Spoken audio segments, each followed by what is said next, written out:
Well, continuing on with the book of Job, I'm going to read a few verses now from chapters 4 and 5. This is where Eliphaz, Job's friend, is sharing some of his wisdom with Job, trying to help Job understand what is happening and what may be the cause of it. In chapter 4, verse 17, he says, "Can a mortal be more righteous than God? Can even a strong man be more pure than his Maker?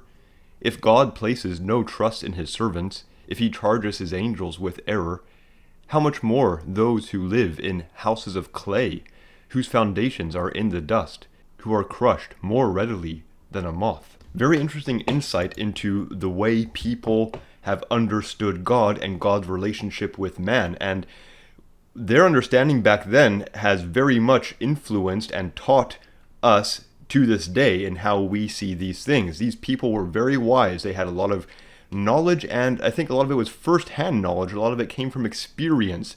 Like these things that we see Job going through, these kinds of things happened to people a lot more back in those times than due to most people nowadays. We enjoy a lot more comfort and security and safety, and so a lot of these kinds of questions, a lot of these kinds of problematic events that really challenge our faith and challenge the way we see things, these things are rarer nowadays than they were back then. So someone like Eliphaz and Job's other friends, Zophar and Bildad, who are trying to explain these things to him in what he is suffering, they've learned these things from the elders of their times, and they've learned these things, I'm sure, through their own experiences too.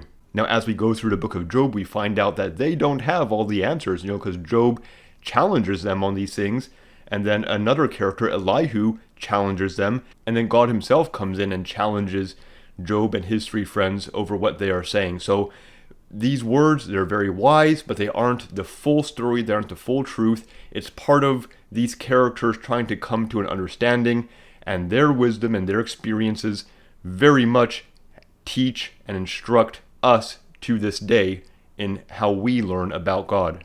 Moving on now to chapter 5, this is still Eliphaz speaking. "Blessed is the one whom God corrects. So do not despise the discipline of the Almighty, for he wounds, but he also binds up. He injures, but his hands also heal. From 6 calamities he will rescue you. In 7 no harm will touch you."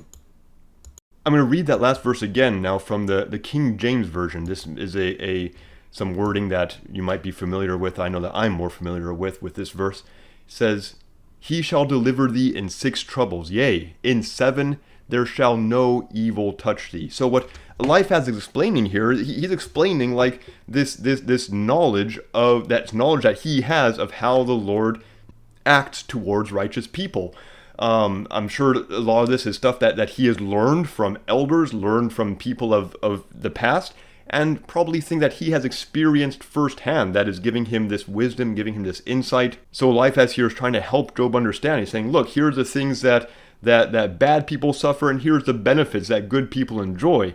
And Job's going to end up saying, well, that doesn't quite make sense because I've been a good person. I should be enjoying these benefits that you're talking about, but I'm not. So what's the problem here? And that's why this book of Job is so beneficial, because we get these really tough questions asked. We see all the wisdom laid out, and then it gets put to the test, and then the hard questions get asked, and then those hard questions get answered.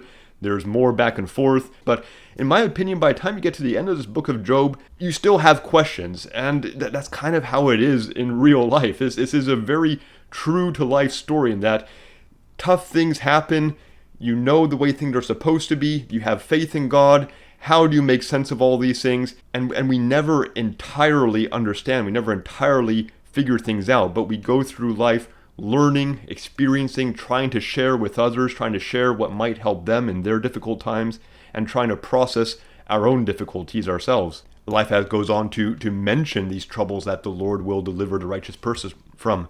"In famine he will deliver you from death, in battle from the stroke of the sword. You will be protected from the lash of the tongue, and need not fear when destruction comes. You will laugh at destruction and famine, and need not fear the wild animals, for you will have a covenant with the stones of the field, and the wild animals will be at peace with you."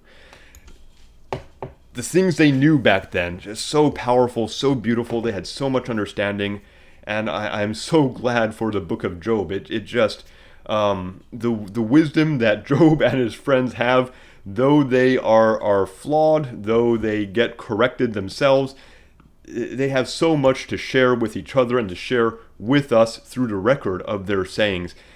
This talk of like the desire for man to be at peace with nature, at peace and under the protection of God, it's so beautiful and so true. It's part of this ongoing theme through the Bible of God's goodwill to mankind, and how that gets manifested, how that gets strengthened, and how we need to have faith in it. Faith in God's plan. Believe in what God says and believe in what God is doing, even when things seem to be going awry. And that's just such an important lesson. You look at something like the book of Revelation, some of these books of prophecy, and it makes it sound like these things are going to happen, and this will happen, then that will happen, then that will happen. And so when we see troubles, or when we see things going different from what those scriptures say, we think, well, something's not right here. I guess it's not time for those good things to happen. I guess somehow they're not applying now. Some things not the way it should be now. But like we see here in the book of Job, these promises are in place, yet people suffer. And when they try to make sense of it, they come up with some very important questions, some very serious discussions on how these things could be. How can you have these wonderful promises on the one hand, and yet things happen like have happened to Job on the other hand? So please read the book of Job. I'm going to be talking about it some more, and I really want to hear what you have to say about it. Share your thoughts with me in the comment section below, and I look forward to talking to you again later. Bye for now.